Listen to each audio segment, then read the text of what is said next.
Alright, so we are now going to start to prepare our mac and cheese. So the first thing I've done is I've just got some water in a pot here.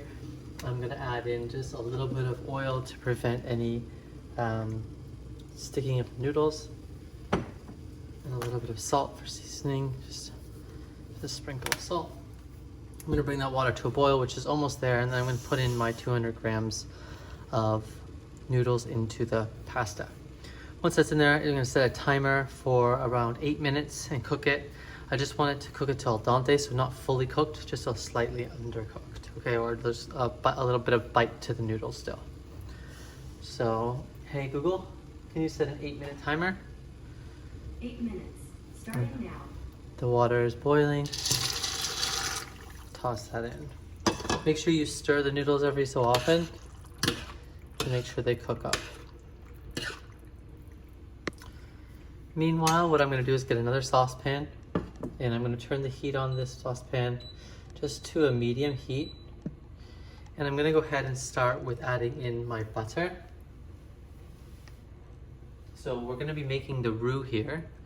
And for the roux, what we want to do is we want to have equal parts of butter and flour. So I'm going to go ahead and put my butter in here first. I want that to start to melt.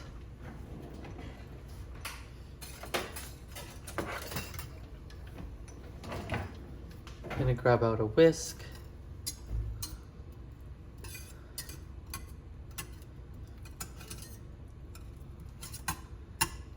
You can break up the butter a little bit with your whisk. Help it melt a little bit faster.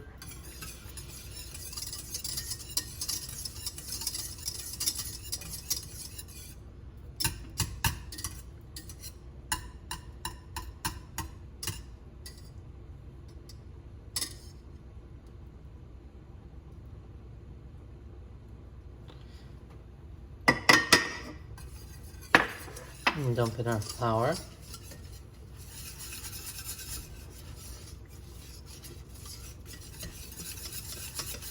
And then mix that around.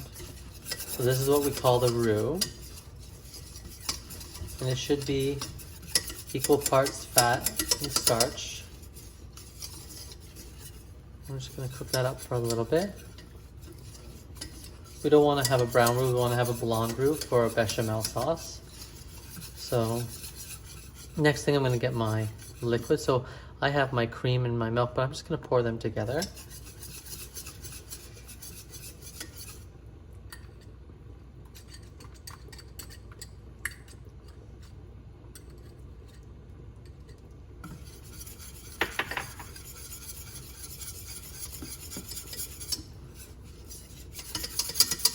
And you want to just cook up this this roux just for a little bit, so a minute or so, making sure you keep stirring or whisking it around.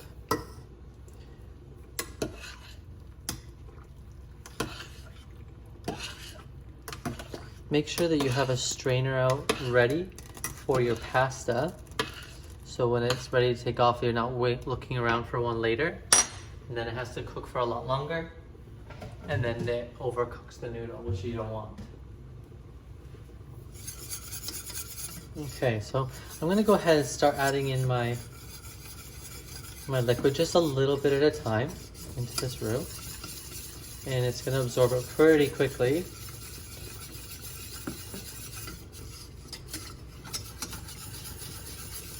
You wanna make sure it's a nice even consistency, so as soon as you see it starting to thicken up again, add a little bit more in there. Make sure you're whisking the whole pan.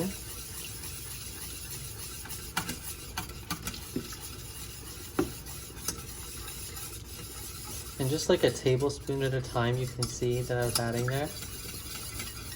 You're gonna have a nice even consistency.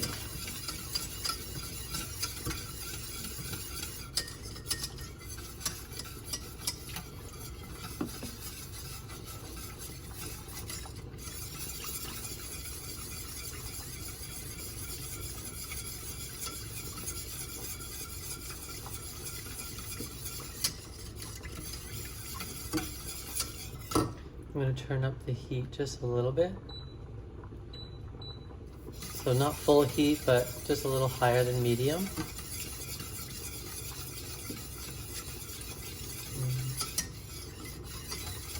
Now I'm going to add in the remaining of the milk and cream mixture.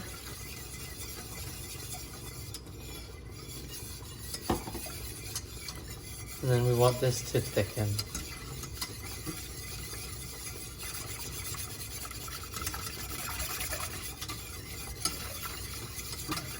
And so just like in class we talked about, so this is an example of gelatization. So those starch molecules, the flour, are starting to absorb some of the liquid because of the heat moving them around. The molecules of liquid around, knocking into the membranes, and then forcing them to absorb more.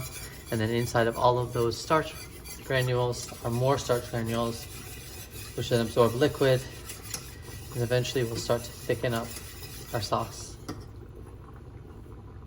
So we're just going to cook it for a few minutes.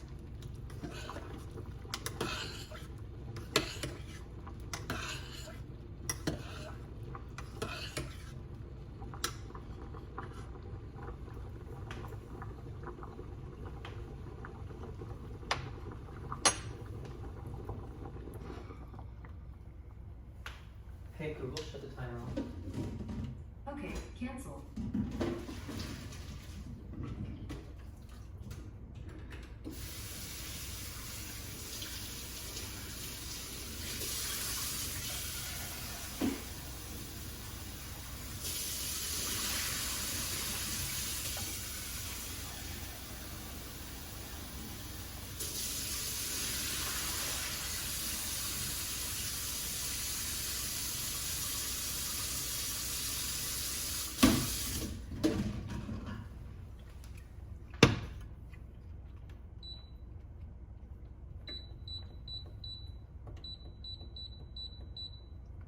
So just keep an eye on your noodles. These ones I feel like were fully cooked enough. When I bite into them, they had enough bite to them and softness that I decided that I was going to take them off the heat.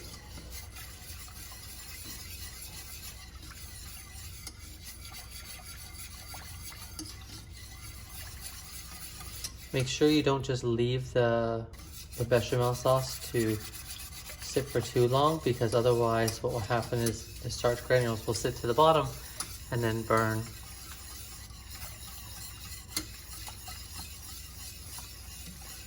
At this point I can go ahead and start adding in some of my seasonings. So I'm just going to add in half a teaspoon of salt, a quarter teaspoon of mustard,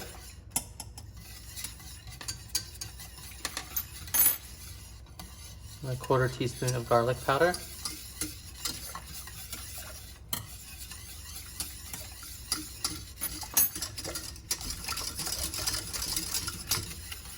and the last thing is, this is optional, but this is paprika. So you can add in 1/8 teaspoon of paprika.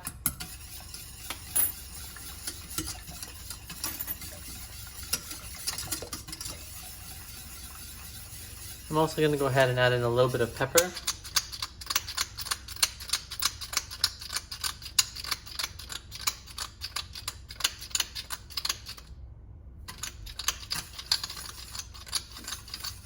So just a pinch or so.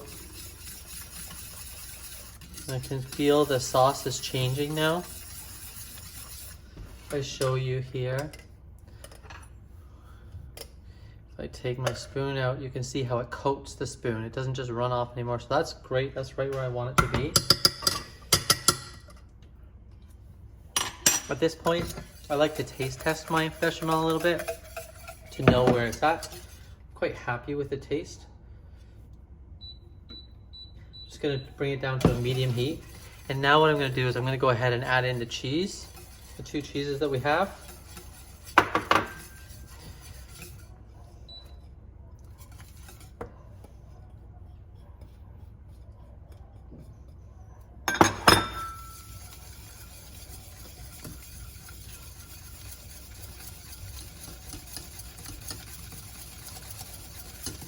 You just want to melt that cheese into the sauce.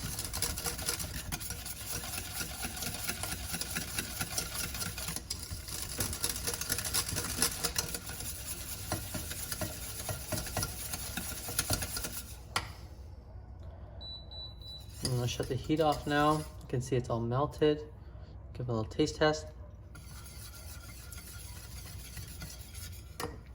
I think it could use a little bit more pepper.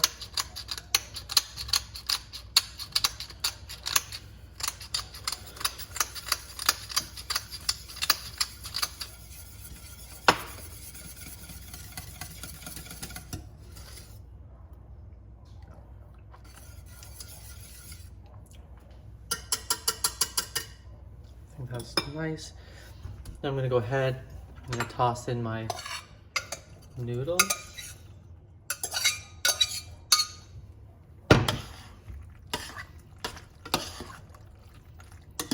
Mix them up for a yummy mac and cheese.